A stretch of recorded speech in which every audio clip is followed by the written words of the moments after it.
think that's a really significant point because, from what we're seeing with both the chef, like the honor killing cases that have been, sensationalized in media, the Cheffier case, the Axa Parvis case, these girls were involved with social services. These girls had asked for help in different ways. So there was a failure. And I think, again, it's systemic failures that we're seeing are failing women from all different communities and cultures. But I think, again, we have to reflect on what are the particular needs and vulnerabilities of young women from these communities, which means that, you have to be extra vigilant as a service provider. But I think the big thing to keep in mind, it's a bit scary, is that, yeah, in many ways, these young women did seek help from service providers and it wasn't there.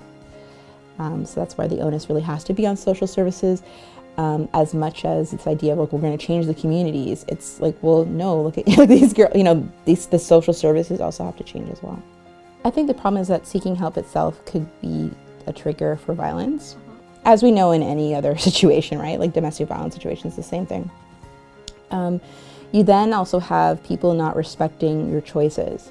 So because it's this issue of, women flee violence all the time, women are seeking help around violence all the time, but because you have the dimension of it being like from a different culture or community, sometimes there's a concern that service providers are going to react in a way that is not culturally competent, and then in that way actually sometimes push the client away because sometimes your family is just messed up. Sometimes it has nothing, you have to listen to how people are trying to explain their family. Sometimes it is culture, sometimes it is religion, sometimes it's how, your family's interpreting that. Sometimes you just have a really dysfunctional family.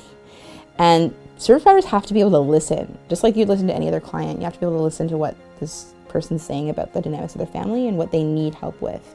So I think that's where it's important that service providers are not making assumptions, that they are listening.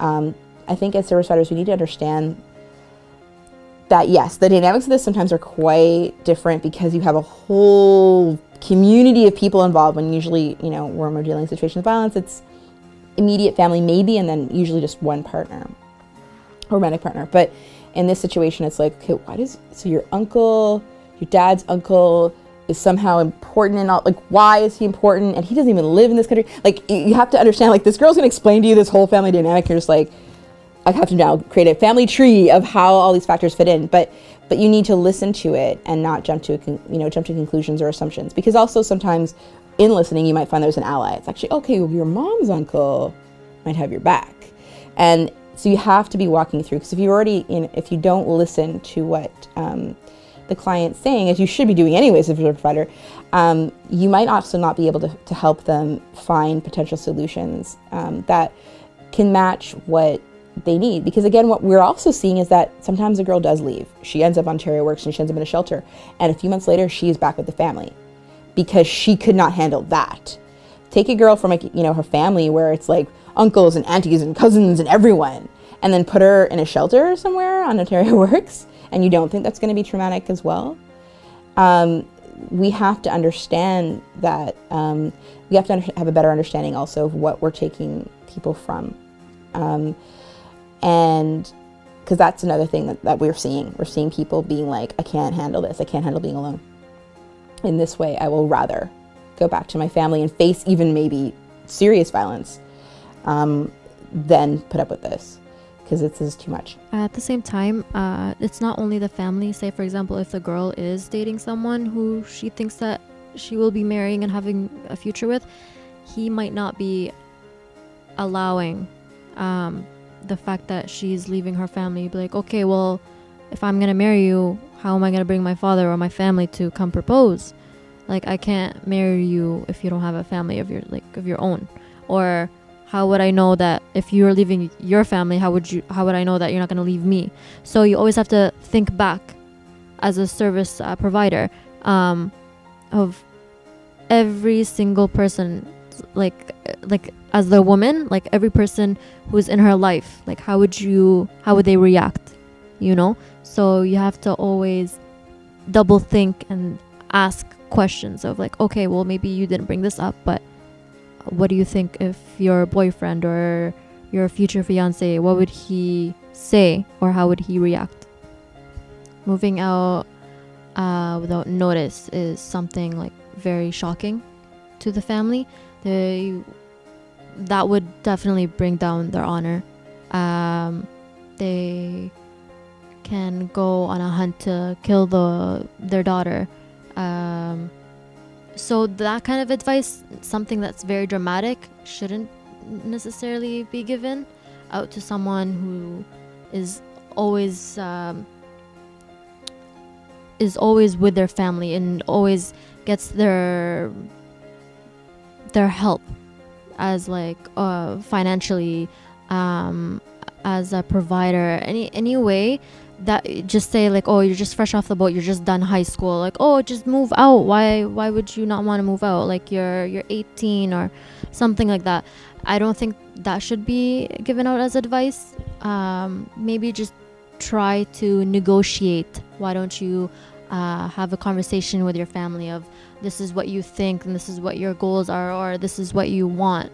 So maybe if you can bring up a discussion and they can acknowledge it, and maybe you can bring up your point of view, maybe that would help. It's also, it's definitely planning properly to see how your scene is at home. If you feel it's gonna be a very big amount of conflict, then you need to plan it properly. You have to set it out, be like, okay, well, maybe my dad will think this way or will act this way, or even my brother would act this way, or my dad would want my brother to act this way. So you definitely have to see how your family would react, depending on the situation or the scenario. They should sit down and be like, okay, well, how would your father react, or how would your brother react?